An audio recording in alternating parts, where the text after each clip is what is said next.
Hello everyone, welcome back to our YouTube channel Login Aid. Today in this video I am going to show you how to change currency on imToken. By changing the currency on imToken, it helps you adjust how the application displays the prices of cryptocurrencies. To do so, first open your imToken application on your mobile phone. Now make sure that you are logged into your account.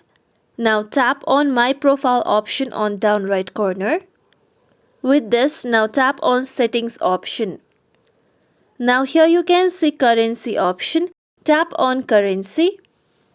Now by default your currency is in USD. Now here you can select any currency that you want. Tap on any of the currency. Then here tap on Save option on the top right.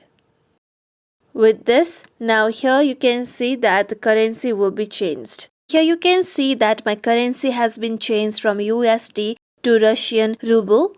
This is how we can change currency on imToken. This is it for tutorial everyone. Hope this tutorial was helpful to you all. If you like today's tutorial, make sure you like, share, subscribe to our YouTube channel for more tutorials like this. Thank you for watching.